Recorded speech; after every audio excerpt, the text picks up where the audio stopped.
Ash wasn't there, when the monitors weren't there, meant that Ash didn't do the violation. It doesn't really, I mean, the violation is because there wasn't monitors there, and Ash was supposed to be doing the, implementation of the monitoring plan. They were the archaeological consultants.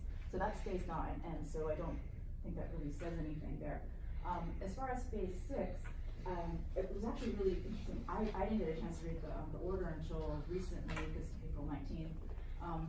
But in that one, there was, the injunction was issued, and it was issued in part because of irreparable harm to the petitioner, or AHIA specifically, but also because Shifty and HPT, or the developer, were determined to have violated 6E rules.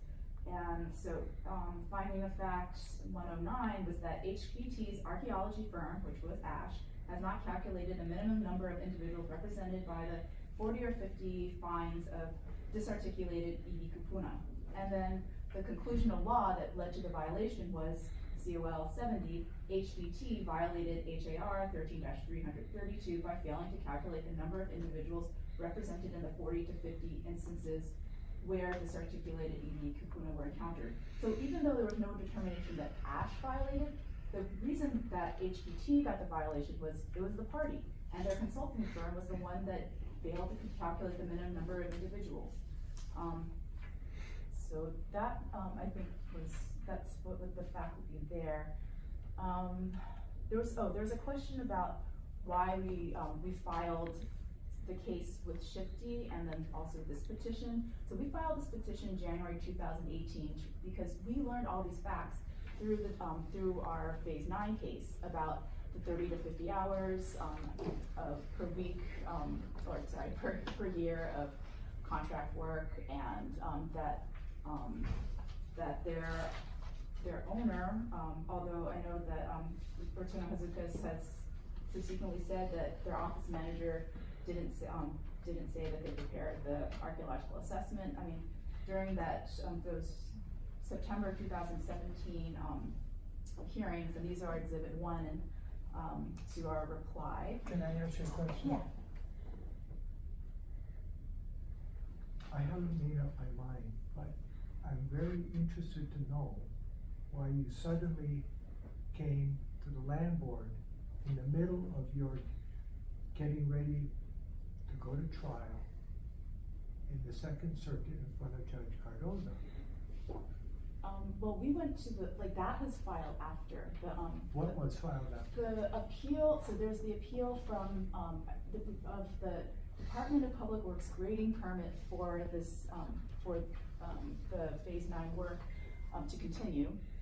And then there's also the Shifty, complaint that was filed, or appeal was filed later. I'm talking about, you were before Judge Cardoza when you're getting close to trial time, and then you filed. Trial was Paul.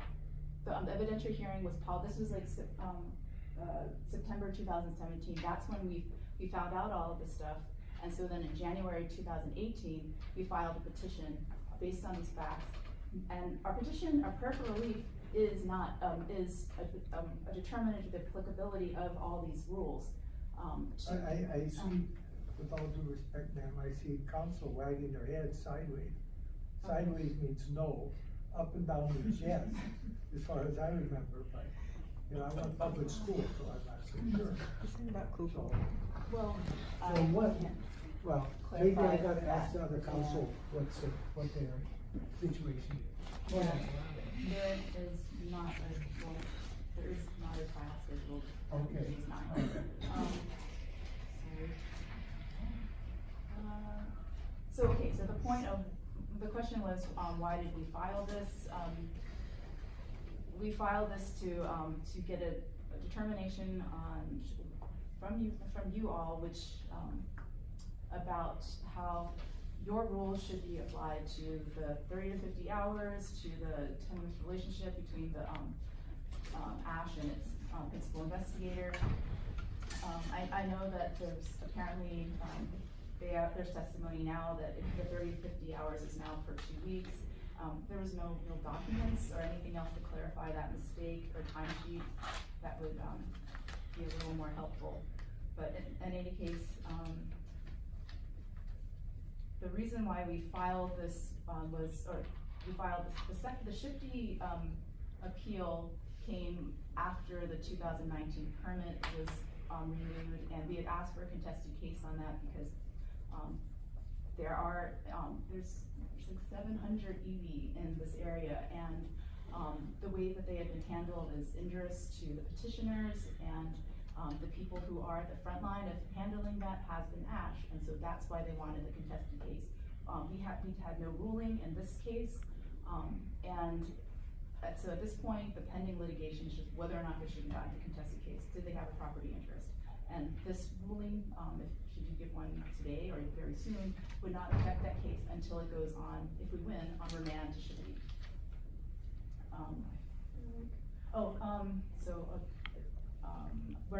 So we're not asking you to take away Ash's livelihood specifically. We are actually just asking for applicability rules. That was in our prayer for relief.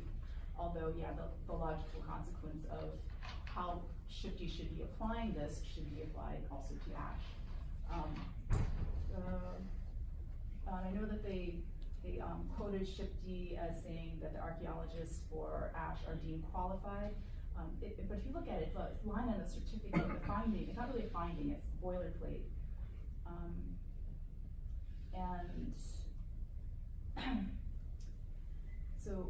And there's been a lot of discussion about how petitioners are asking for an appeal of Shifty, and then using the analogy of Shifty as an administrative agency and you as as a judicial body. But this is not really a court reviewing agency. This is like your board reviewing your staff decisions. So this is where we're bringing it. And I would clarify that Rutana Hazukas was not an expert witness in that case. She was a fact witness, and that was because she's not qualified as an archaeologist.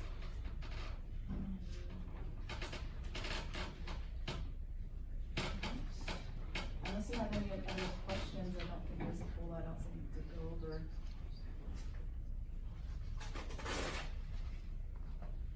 Actually, I'm sorry, but I do have one question for Mr. Cole. Yeah. Do you have a contract of any kind with Atlas Archaeology? No. You strictly have a contract with Ash? Yes. That's all I know. And I'm sorry, I didn't stop the clock when you got questioned before, so did you need to add is there anything you needed to add? I don't think so. I mean, we had stacks, and they were in the old case, stacks of archaeological reports, all prepared by Ash, and, stamped and submitted by Jeff Pantaleone. To answer the other question, the way my lawsuit went, it was filed against my client in July of 2017. We went straight into a preliminary injunction hearing. The case was active, and this petition that we are hearing today was filed in January of 2018. Judge Cardozo set our case for trial on February 4, 2019. In other words, we would have gone to trial 2 months ago had we not settled on September 21st of 2018, when we were in court in a settlement conference with Tony Piazza and Judge Cardozo in a settlement conference. I have one more question. Along the lines Chris is asking, why would the archaeologist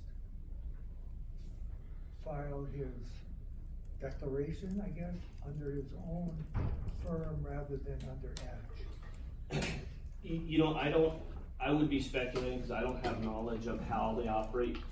I don't know if it's like, how speaking to a lawyer, some lawyers are in a law firm, but they're individually a law corporation. I don't know if it's like that. I don't know how those things really work. I'm sorry, but yeah, it's our contract is with Ash. When I say our, I mean Maui Lani Partners, and Ash does the archaeological work for Maui Lani Partners. You gotta ask Ash if the guy's an employee of Ash. Is he an employee of Ash? You gotta ask Ash. Yeah, I don't know. He's not Oh, you don't know. I'm not Ash. I'd like to ask You have to Ash. call. Ronex, me or The boss. the boss? It's okay, my wife is the boss. So explain, how come this archaeologist put his name, his own private company name on your work? I'm not sure which letter you're speaking to, but a lot of the jobs that we're doing now is ASH in association with Atlas. Because what's happening is, you know, Jeff and I are getting older. We wanna slow down. And so Nico is younger and we're helping him to build his company. And so ASH eventually will phase out and we're helping him to get Atlas, his name out there. Because, you know, as it's been shown, we've been doing work over here for 25 years, so we're phasing out. Yeah, let me just say, I think that's wrong. Why? I think you have a company, he's the principal investigator for the work of your company. Your company is who SHPD holds responsible for this work. It's not in association with another company. That's what I'm saying, it depends when the letter was written, because there Yes, wasn't. well, I'm looking at I just moved off of it, but it's a letter in September 2018, for example, that says ASH in association Okay. with Atlas. I have a good, Atlas and I Archaeology. can tell you, because Mhm. in 2018, Nico was not a PI on ASH at that time. It was only in 2019 that he was added on as ASH's PI. So in 2018, we did the project together. Mhm. He is the PI of Atlas, and so that's why he signed as Atlas.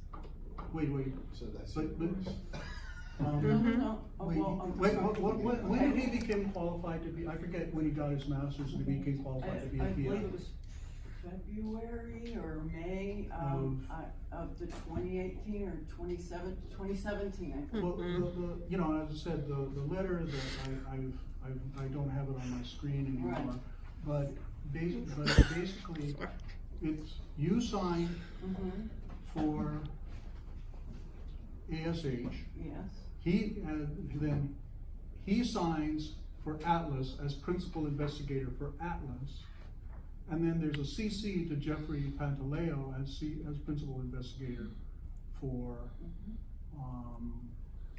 yes. ASH, Yes. okay.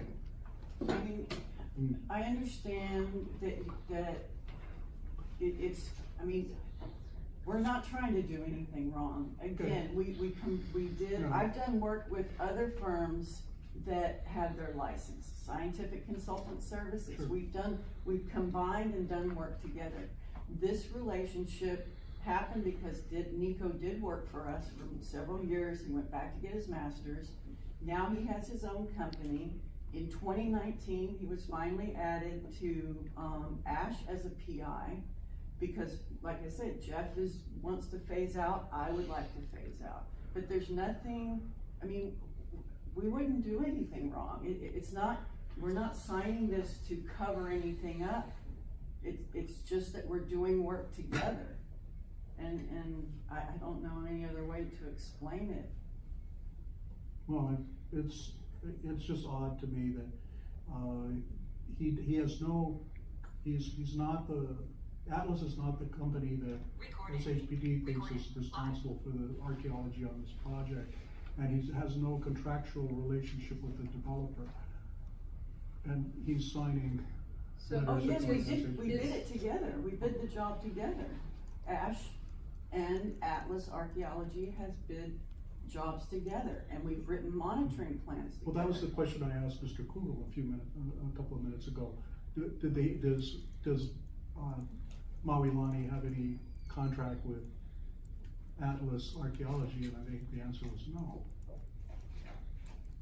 Well, let me answer that. I I don't talked know. in 2017, the Yeah, stack of reports, and actually they go back for years, they were all prepared by Maybe in ASH. 2017. I don't know if it's changed, recently in light of these changes, but all of the archaeological work that was the subject of the lawsuit, that I was talking about was all prepared by ASH. Nico Fuentes was one of the employees working on that project, I don't think he, was a principal investigator No, yet, I not don't at think he that has time. It was masters. only when he received his master's and he